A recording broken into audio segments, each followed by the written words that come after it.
Entonces ya hemos visto que hay unos mitos que están de alguna manera o que definen nuestra forma de ver y de entender el mundo. Son los 5 de los que hemos hablado arriba. Como podemos comprender, entonces metáfora y mito nos van a ofrecer una estructura narrativa, sin la cual nosotros no podemos sobrevivir, tampoco podríamos pensar.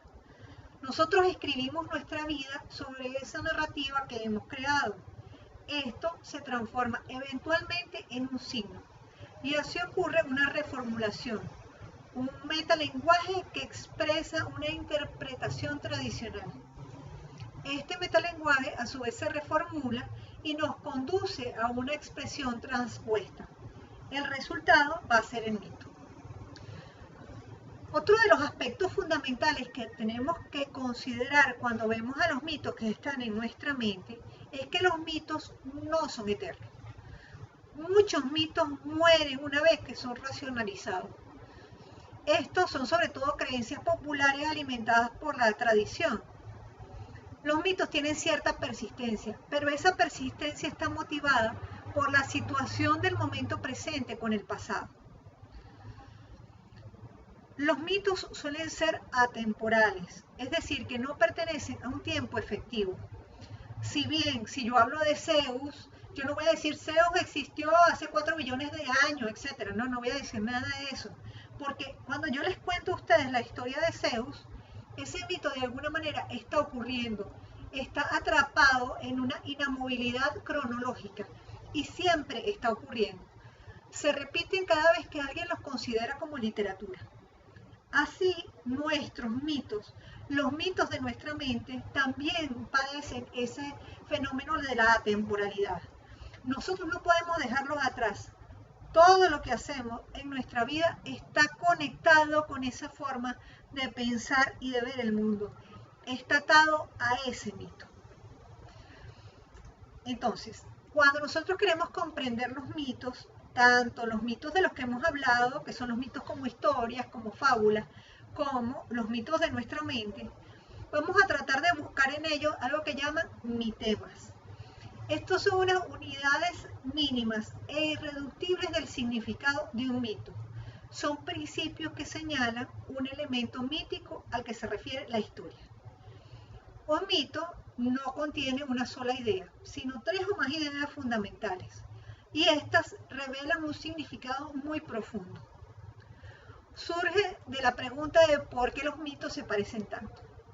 Esto se debe a que el valor del mito reside en la historia que cuenta, así que su sentido depende de las combinaciones de los elementos y de las repeticiones, como si se tratara de una partitura musical. Es decir, repite elementos que otorgan armonía al conjunto, pero que además permiten su aprendizaje. No pueden ser interpretados en un solo nivel. No hay una única explicación para los mitos. Estos pueden interpretarse de miles de maneras, de miles de formas, y esto según la sociedad a la que pertenezcan. Hemos dicho entonces que los mitos están compuestos de 3 o más mitemas o niveles. Para realizar una construcción debería tomarse en cuenta el orden de lo narrado. Cada nivel de lo narrado encierra un esquema geográfico, cosmológico, sociológico y tecnoeconómico. Pero además los mitos se van a comunicar entre sí, las mitologías, por medio de temas o repeticiones. Dioses como Dionisos, Afrodita, nacen del mulo de Zeus. Dioniso y Hércules son perdonados por crímenes que cometen estando locos. Así también se van a integrar fonemas y morfemas que integran unidades constitutivas mayores. Estos tienen un plano del lenguaje y un plano del metalenguaje. Se debe segmentar el mito en elementos simples, frases breves, sujeto y predicado, y estas se transcriben en fichas que se enumeran en el orden del relato, y a eso le vamos a llamar los mitemas, es decir, son relaciones. Ustedes van a encontrar un ejemplo de esto en una de las láminas. El asunto es cómo podemos nosotros transportar estos mitemas a nuestra mente.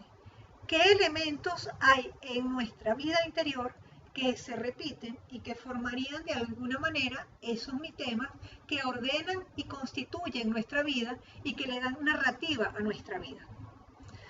Así llegaríamos entonces a la pregunta de Jung: ¿cuál es tu mito? Yo les he dicho en la primera clase que se hagan esa pregunta: ¿cuál es su mito? Esto no es una pregunta para nada fácil de contestar, pero es únicamente como para estimular ese pensamiento sobre el mito. Vamos a tratar de entender cómo consideraba Jung los mitos.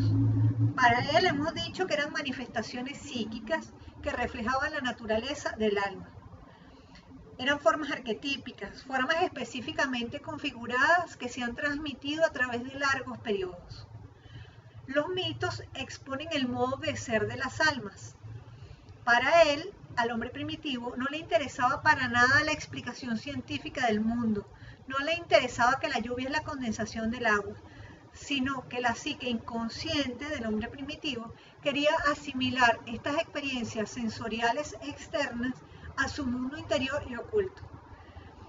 Se trata de ver la lluvia o no se trata de ver la lluvia, sino se trata de que la certeza de la lluvia es un acontecimiento psíquico que representa la fecundidad. El sol es un camino espiritual. Sin los mitos no existiría el alma de los hombres. Jung también creía que los mitos eran formas primitivas de ciencia, una forma de mitificar procesos naturales.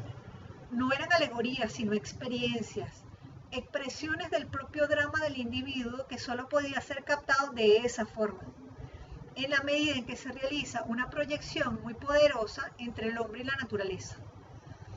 Otro elemento que nos va a señalar Jung es que la ciencia no puede sustituir a los mitos, ni puede salir del mito. Esto ocurre porque la ciencia, para hacerlo, debe cuestionarse. Sin embargo, para el hombre común, la ciencia no es otra cosa que un mito porque no la entiende. Dios tampoco sería un mito, puesto que los mitos son manifestaciones de la divinidad en el hombre, así que no podríamos cuestionarlo. Jung también afirmaba que los hombres no soportan perder su mito. Es decir, que una vez que yo descubro cuál es mi mito, tengo que reemplazarlo por otra idea que tenga la misma fuerza.